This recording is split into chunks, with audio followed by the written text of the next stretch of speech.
Diascofoot, le miroir du football de la diaspora congolaise.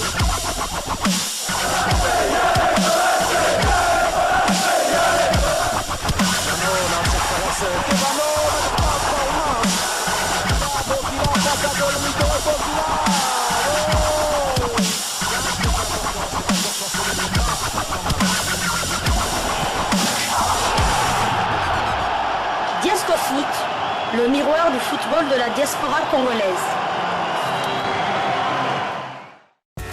Vous êtes en train de suivre Diascofoot, le miroir du football de la diaspora congolaise. Bonjour, Diascofoot vous emmène aujourd'hui en Conference League. Hier, le jeudi, on avait un match qui nous préoccupait vraiment, qui nous tenait à cœur. C'était le match opposant les Young Boys de Berne, de notre international Meshak Elialina et les Belges d'Anderlecht, son ancien club. Vous savez, lorsque Meshak était arrivé en Belgique en 2019, c'était via Anderlecht et il a fait filer à l'anglaise comme ça. Il s'était sauvé, il s'est retrouvé en Suisse parce que là-bas il espérait être titulaire directement et Anderlecht de Vincent Compagnie voulait encore le faire jouer pendant une saison comme d'habitude toujours. Voilà les mépris encore des footballeurs africains, on les remet sur les bancs de touche, on les remet en équipe réserve et tout pour pouvoir prouver chaque fois leur talent alors que voilà les talents est là aujourd'hui. Chancel Mbemba aussi qui avait commencé dans l'équipe B d'Anderlecht, il est où vous voyez, et Dieu merci Mbokani, donc c'est toujours la même chose. Et puis d'ailleurs Dieu merci Mbokani avait quitté une année après, c'était trop tard lorsque Anderlecht a commencé à les faire jouer, c'était déjà trop tard.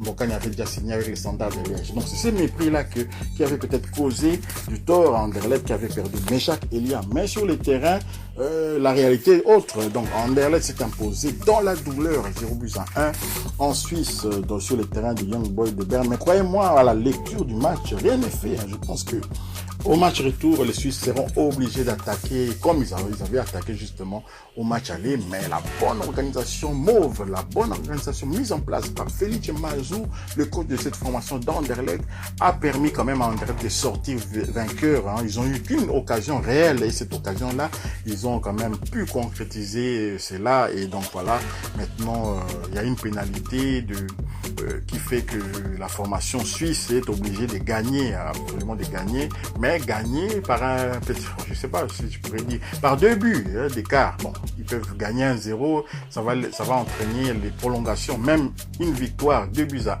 il y aura toujours prolongation. Vous savez, la nouvelle règle du but marqué à l'étranger, enfin, but marqué à l'extérieur, comptant double n'existe plus. Donc voilà, donc les Suisses peuvent même se permettre de gagner 2-1 et Anderlecht sera toujours dans la course. Donc voilà, maintenant, nous allons un peu vous faire la lecture de cette rencontre-là. La seule réelle occasion, comme je l'ai dit, aura été la bonne pour les Belges d'Anderlecht, dominer une bonne partie du match par les Young Boys de Berne. Les Sportifs d'Anderlecht a fait le dos rond et finalement parvenu à faire la différence peu avant l'heure de jeu par Anne Delcroix. Les deux formations ont rendez-vous donc jeudi prochain au Loto Park pour les matchs retour. Nous déplorons un peu l'arbitrage parce que notre compatriote Meshak Elia dans la surface de réparation du côté gauche en deuxième mi-temps dans les ultimes minutes je sais plus si c'était à la 80e minute, mais vraiment c'était vers la fin du match. Il est entré dans la surface de réparation, il a été un peu accroché, il titubait, il semblait tomber, il allait tomber, mais il a résisté corps et âme et a pu quand même toucher les ballons, et ces ballons-là a touché la main du défenseur anderlechtois avant de sortir du terrain. Donc l'arbitre a accordé un corner au lieu de donner pénalty, alors que tout le stade, même le joueur suisse qui était dans la surface de réparation avait vu la faute, mais l'arbitre qui était à 3 mètres de l'action refusait de voir la faute évidente. Et donc cette formation de Young Boys de Berne pénalisée quand même par l'arbitrage. C'est fort dommage parce qu'un but partout aurait été un score beaucoup plus logique au vu du match. Et puis notre erreur aussi du coach suisse, c'était de maintenir Samé sur le banc de touche. Un attaquant comme Samé, tu le mets sur le banc alors que tu joues à domicile et tu dois faire un résultat largement positif. C'était vraiment une erreur car quand Samé est entré, finalement en deuxième mi-temps, on a senti la différence. On a senti vraiment cette formation suisse capable de renverser la vapeur et même prendre le dessus largement sur Anderlecht. Mais vraiment, je salue encore une fois de plus l'organisation de Félix Mazou, hein, justement, Félix Mazou avait reconduit 10 des 11 titulaires vainqueurs du Saint-Ouen du week-end dernier. Hein. Seul Christian Arnstad remplaçait numériquement le maître à jouer Refailov dans un 3-5-2 du Sporting d'Anderlecht. Le milieu norvégien était annoncé à la place du Mario Strunkens, mais les Belges étaient reconduits sur le front de l'attaque pour pallier à l'indisponibilité du maître à jouer israélien Refailov. En face, le coach suisse Raphaël Wiki proposait un 4-3-3. Sur le flanc gauche de l'attaque, on retrouvait Meshak Elia Lina, l'international congolais passé en test à Anderlecht en 2019, hein, avant de filer à l'anglaise à Berne. Vous le savez, je l'ai déjà dit précédemment. Durant les 10 premières minutes, les Suisses s'installent directement dans le camp des Mauves, forçant la défense anderlechtoise à concéder 2 corners, dont l'un repris par une tête suisse. File juste à côté du but gardé par le Hendrik van Konbrugge, c'était à la 8e minute de jeu. Peu après, les gardiens belges est contré à une nouvelle parade, hein, sur tentative de l'extérieur de la surface de Fabien Rieder, c'était à la 10e minute de jeu.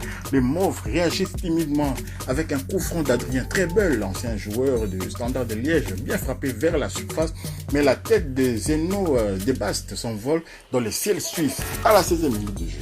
Le Sporting rééquilibre les échanges dans le deuxième quart d'heure, mais ne parvient pas à inquiéter David von Balmos, le gardien de but suisse. Hein. Donc, sur une bonne remise d'Anstad à l'entrée de la surface, Yari Verskar dévisse complètement sa frappe à la 25e minute de jeu. Quelques instants plus tard, servi plein axe, la frappe du médian belge est contrée par Mohamed Kamara. Le Young Boys de Berne réagissent dans la foulée avec une tête de Nicolas Ngamalu, l'international camerounais que nous allons retrouver bien entendu à la Coupe du Monde de Qatar 2022, qui passe au-dessus de la cage de Mauve. Donc voilà, la tête de Ngamalu est passée au-dessus de la cage de Mauve. Ngamalu, Moumi, souvenez-vous, il a participé au CHAN 2016 avec Meshak. Et là justement, ils étaient face à face lors du match RDC Cameroun, perdu par le Congo 3-1, et Ngamalu avait marqué contre la RDC. Souvenez-vous, ce n'est pas n'importe qui. Donc beaucoup de joueurs qui avaient joué ces CHAN-là 2016 se retrouvent aujourd'hui sur la scène européenne. Les matchs se décantent enfin à la 57e minute de jeu. Un bon mouvement entre Francis Amouzou Verskaren force un corner sur le côté gauche que la défense de Young Boy repousse, mais le ballon revient dans la surface de réparation et Anne Delcroix conclut après une véritable partie de billard à la 57e minute de jeu. 0-1 pour les Belges d'Anderlecht. Le Sporting prend l'avantage sur sa première réelle opportunité. Les Suisses tentent de réagir sur coup franc, mais la superbe frappe, je voulais dire, enroulé des Rieder heurte la barre transversale. Ça vraiment c'était au ralenti, c'était merveilleux. C'est les images de ces tirs donc du Suisse, hein, vraiment ça a frôlé c'était la lucarne complètement. Le gardien a plongé à contre-temps, c'était à la 60e minute du jeu. Hein. Delcroix s'impose ensuite de justesse devant Meshak Elia dans la surface de Mauve, qui ne parviennent à nouveau plus à sortir de leur camp. Donc voilà, c'était vraiment fort à l'amour, hein, c'était fort à l'amour et complètement les Suisses avaient complètement dominé le reste de la partie. Donc voilà ce qu'on pouvait dire concernant ces matchs entre Young Boys de Berne, le premier acte de ces matchs entre Young Boys de Berne et les Belges d'Anderlecht. Hein. Je ne vais pas vous relater toutes les actions de cette rencontre-là, je m'arrête là, mais sachez quand même que dans cette formation de Mauve d'Anderlecht, il y avait aussi des binationaux congolais hein, comme Marco Kana qui est entré en seconde mi-temps. Marco Kana, du reste qui est né à Kinshasa, s'il vous plaît, il pourrait aussi évidemment entrer en compte pour les Léopards U23 qui doivent affronter l'Éthiopie dans le cadre des éliminatoires de la CAN qui sera U23, qui sera organisée au Maroc justement. Il y a aussi Noah Sadik, qui nous allons en parler aussi parce que Noah Sadik justement c'est pas n'importe qui, c'est le fils de l'entraîneur congolais, entraîneur binational aussi congolais qui se retrouve actuellement à Kinshasa. Il a fait une académie à Kinshasa, il passe souvent à la télévision congolaise et donc Noah Sadik est congolais, pourquoi ne pourrait pas venir renforcer la RDC? Donc voilà, nous avons des joueurs binationaux congolais. Donc voilà tout ce qu'on pouvait dire concernant cette rencontre-là qui a opposé les Young Boys de Berne aux Belges d'Anderlecht. Rendez-vous est pris pour jeudi prochain au stade, au Lotto Park, hein, l'ancien stade, enfin le stade d'Anderlecht. Hein. Avant ça s'appelait d'abord le stade Constant Vandenstock, hein, on appelle ça aussi Parc Astrid, voilà. Et la rencontre est prévue pour jeudi prochain. rien n'est fait, hein, rien n'est fait dans cette partie.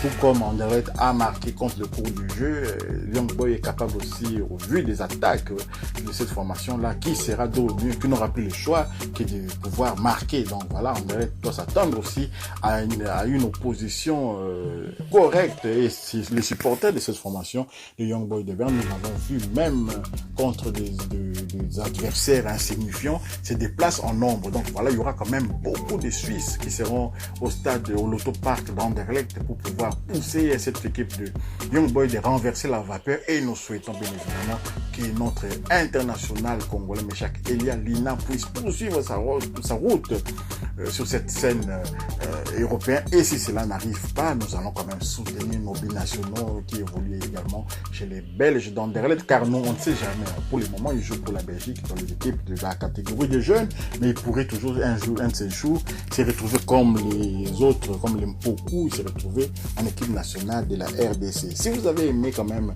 ces